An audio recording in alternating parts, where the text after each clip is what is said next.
പെരുമാളിനെ വണങ്ങാൻ പ്രകൃതിയും മനുഷ്യനും ഭൂതഗണങ്ങളും ദേവഗണങ്ങളും ഒന്നിക്കുന്നതാണ് കൊട്ടിയൂർ വൈശാഖ മഹോത്സവം. ദക്ഷിണകാശി എന്നറിയപ്പെടുന്ന കൊട്ടിയൂർ ആചാരങ്ങളിലെ വൈവിധ്യം കൊണ്ടാണ് വിശിഷ്ടമാകുന്നത്. കൊട്ടിയൂർ ഉത്സവകാലത്ത് നടക്കുന്ന മറ്റ് ആചാര അനുഷ്ഠാന ചടങ്ങുകളിൽ നിന്നും വ്യത്യസ്തമാണ് നെയ്യാട്ടവും ഇതിനായി വ്രതം നോറ്റിരിക്കുന്ന നെയ്യമൃത് സംഘങ്ങളും. നെയ്ക്കാരുടെ വ്രതകാലത്തുള്ള ഭക്ഷണ രീതിയും തികച്ചും പാരമ്പര്യ രീതിയിലാണ്.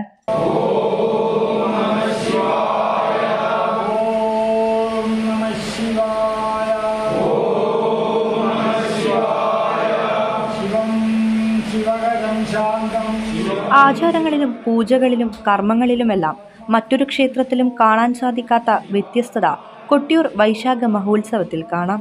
ഉത്സവത്തിന്റെ പ്രാരംഭ ചടങ്ങായി മേടമാസത്തെ വിശാഖം നാൾ ഇക്കരെ കൊട്ടിയൂർ നടയിൽ നടക്കുന്ന പ്രക്കൂഴം ചടങ്ങോടെ മഠങ്ങൾ കേന്ദ്രീകരിച്ച് വ്രതമാരംഭിക്കുന്ന നെയ്യമൃത് സംഘങ്ങൾ വ്രതനിഷ്ഠയുടെ ആദ്യഘട്ടത്തിൽ സ്വന്തം വീടുകളിൽ നിന്നും വൃത്തിയോടെയും ശുദ്ധിയോടെയും ഭക്ഷണ സാധനങ്ങൾ കഴിക്കും.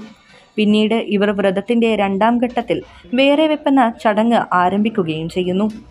ഈ സമയങ്ങളിൽ നെയ്യമൃത് വ്രതക്കാർ സംഘം ചേർന്ന് വീടുകളിൽ നിന്നും കൂട്ടമായി ഭക്ഷണ സാധനങ്ങൾ പാകം ചെയ്ത് കഴിക്കുകയും പ്രസാദമായി നൽകുകയും ചെയ്യുന്നു.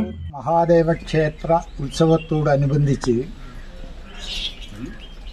നെയ്യമൃത് കൊണ്ടുപോകുന്നതിനായി വ്രതം നോറ്റിരിക്കുന്നവരാണ് ഞങ്ങൾ.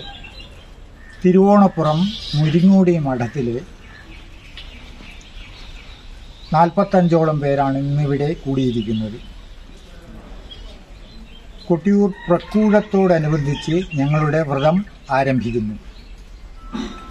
ആദ്യത്തെ 10 ദിവസം ഞങ്ങൾ വീട്ടിൽ ശുദ്ധിയോടുകൂടി ഭക്ഷണവും കഴിക്കുകയും തുടർന്നുള്ള 10 ദിവസങ്ങളിൽ ആയില്യം മുതൽ 10 ദിവസങ്ങളിൽ ഇതുപോലെ മണത്തന ഗോപുരത്തിൽ കഞ്ഞി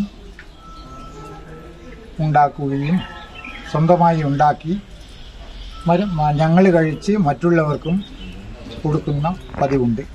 അങ്ങനെ അതിനുവേണ്ടി ഞങ്ങൾ ഇന്നിവിടെ മണത്തന ഗോപുരത്തിൽ കൂടിയതാണ്. ഇതിന് വേറെ വെപ്പ് എന്നാണ് പറയുന്നത്. അത് കഴിഞ്ഞ് ഞങ്ങൾ മഠത്തിൽ വരുന്ന 1-ാം തീയതിയാണ് ഞങ്ങൾ മഠത്തിലേക്ക് കയറുന്നത്. മഠത്തിൽ ഞങ്ങൾ ഇത്തവണ 7 ദിവസം കഴിഞ്ഞ് 8ാമത്തെ ദിവസമാണ് കൊട്ടിയൂരിലേക്ക് പുറപ്പെടുന്നത്. ഇതിൽ നെയ്യമൃത് വ്രതക്കാരുടെ ഉച്ചഭക്ഷണമായ കഞ്ഞിക്കാണ് പ്രാധാന്യം.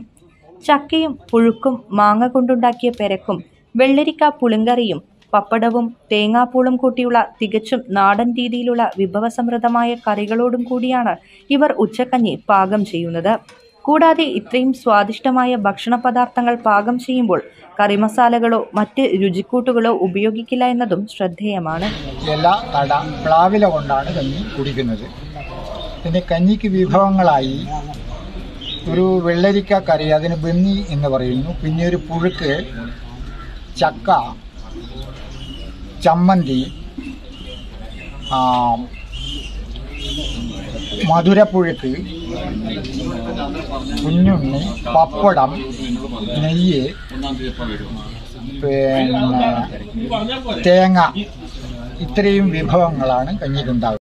ഇലയും തടയും ഉപയോഗിച്ച് വിഭവങ്ങൾ വിളമ്പിയാൽ പിന്നെ പ്ലാവിലക്കുമ്പിളിൽ കഞ്ഞി കോരി കുടിച്ചു തുടങ്ങും. എല്ലാ ഇലയിലും കഞ്ഞിയും കറികളും വിളമ്പിയ ശേഷം സദ്യയുടെ നാഥൻ ഊരാളൻ വന്ന് വണങ്ങിയ ശേഷം എല്ലാവരും ഒന്നിച്ചു മാത്രമേ കഞ്ഞി കുടിക്കൂ. വിളമ്പുമ്പോൾ ആദ്യ ഇലയും തടയും നിലവിളക്ക് വച്ച് പെരുമാൾക്ക് സമർപ്പിച്ച ശേഷം മാത്രം വ്രതക്കാരുടെ സദ്യ. നിശ്ചിത ദിവസം വേറെ വെപ്പ് നടത്തി നെയ്യമൃത് സംഘങ്ങൾ കലശം കുളിച്ചടങ്ങോടെ അവരുടെ മഠങ്ങളിൽ പ്രവേശിക്കും. ഓരോ മഠങ്ങളിലെയും വ്രതക്കാരുടെ വീട് നിശ്ചയിച്ച് കാരണവരുടെ നേതൃത്വത്തിൽ വേറെ വെപ്പ് നടത്തുന്ന ചടങ്ങ് ഭക്തി നിർഭരമാണ്. ശബരിമല വ്രതം പോലെയുള്ള ആദ്യ ഒരാഴ്ചത്തെ വ്രതം കഴിഞ്ഞാൽ 2ാമത്തെ അനുഷ്ഠാന വ്രതമാണ് വേറെ വെപ്പ്. നെയ്യമൃത് മഠങ്ങളിൽ പ്രവേശിക്കുന്നതോടുകൂടി 3ാമത്തെ കഠിനവ്രതം തുടങ്ങുന്നത്.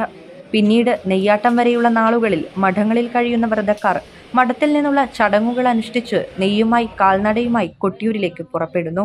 തിരുവോണം മഠം കാരണവർ VK ഗോവിന്ദൻകുട്ടി, മുരിങ്ങോടി മഠം കാരണവർ അനിൽകുമാർ, ദാമോദരക്കുറുപ്പ്, ശിവദാസ്, രാമചന്ദ്രൻ, പ്രഭാകരൻ, പ്രമോദ്, പ്രേമരാജൻ, രാജീവൻ തുടങ്ങിയവരുടെ നേതൃത്വത്തിലാണ് വേറെ വെപ്പ് ചടങ്ങുകൾ നടത്തുന്നത്. ജൂൺ 1 ആയില്യം നാളിൽ സംഘങ്ങൾ കലശം കുളിച്ച് മഠത്തിൽ പ്രവേശിച്ചു.